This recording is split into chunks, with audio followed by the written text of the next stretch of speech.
Hey, good afternoon, everyone. So we actually just got back from our long haul trip, about a 2,000 mile round trip with this thing on the back of the truck. And as you can see, that's how it looks when it's opened up from the outside. I do not have the side flaps up and whatnot, but we're going to do a quick review on it. And we'll show you what it looks like on the inside, what a couple upgrades we did to it before we left, and what the consensus is if it was worth it or not. So room wise, as you can see, I still got a little headroom. I'm 6 foot tall and I'm sitting straight up right now towards the back, not even all the way to the back. It's even more headroom further back. It does have this nice little light bar here. Where the hell is it? Oh, there we go. Right there. It's got a nice little light bar there. Lights this thing up pretty dang bright. It's got multiple settings on it and whatnot.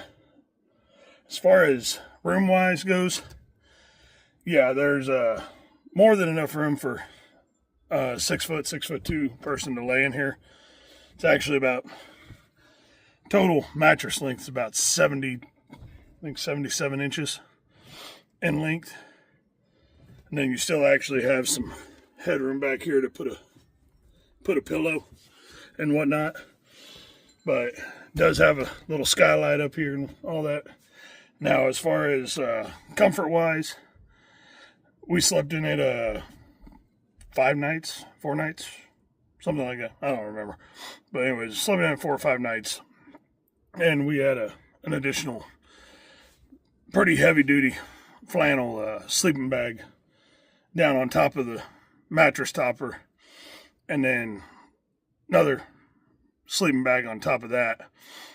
You know, that we used as like a comforter. But anyways, we comfort wise, yeah, it was pretty comfortable. Not going to complain about it.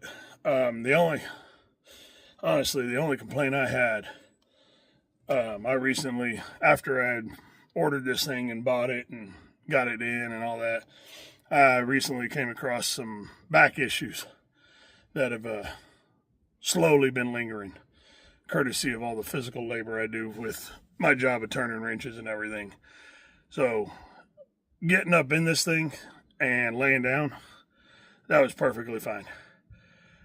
Sitting back up after sleeping all night and trying to maneuver and get out of this thing was a little bit more of a tedious process.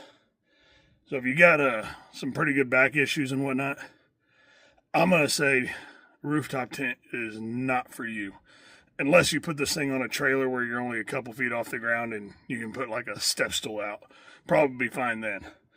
But as far as like climbing up and down this ladder and whatnot, 6 feet off the ground, if you got back issues and whatnot, I wouldn't recommend it. We're actually going to be looking at selling this thing and getting a travel trailer in replacement for it.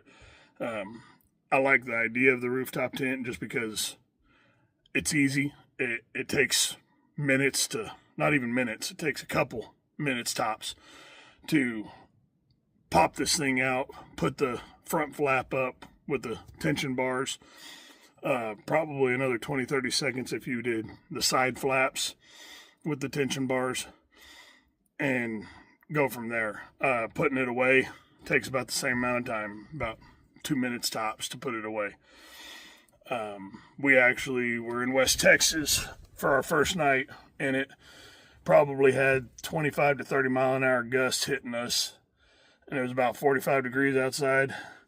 And I bought the insulation kit for this thing. We didn't even put it in, and we were comfortable, even with the wind blowing, as long as all the flaps were zipped up.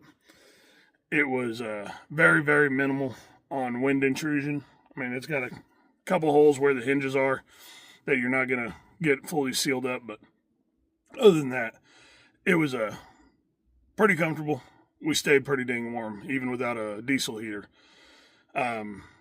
And then when we got to where we were going in Arizona, yeah, it got down into the 40s at night. But luckily, to stay out of any wind, my father-in-law let us back into his shop, and we set up inside the shop. So that was a little more beneficial. But still, same thing. Even though it got down into the 40s, the shop's not heated or insulated, just walls and a door.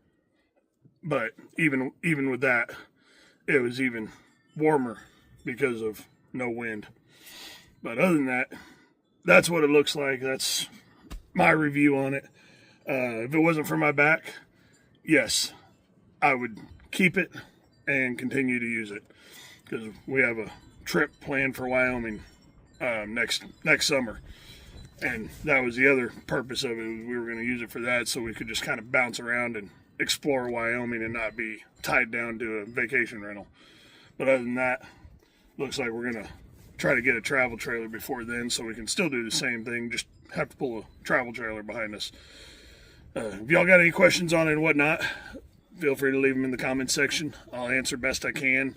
Like I said, we only stayed 4 or 5 nights in it, so it's not going to be as open as to somebody that stayed in one of these, or this specific one, for 4 to 6 months or a couple of years.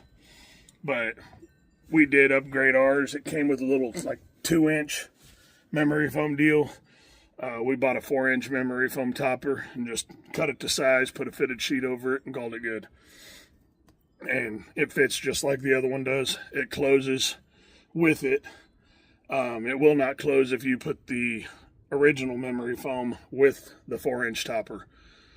But without the 2-inch topper or the 2-inch memory foam below it, it will close up and seal up and everything just fine. But as I said before, if you got any questions about it or whatnot, leave them in the comments section. I'll answer best I can. Until the next time, if you like what you see, click that like button or click that subscribe button and whatnot. Like and share the video, and we'll see y'all on the next one. Y'all have a nice evening.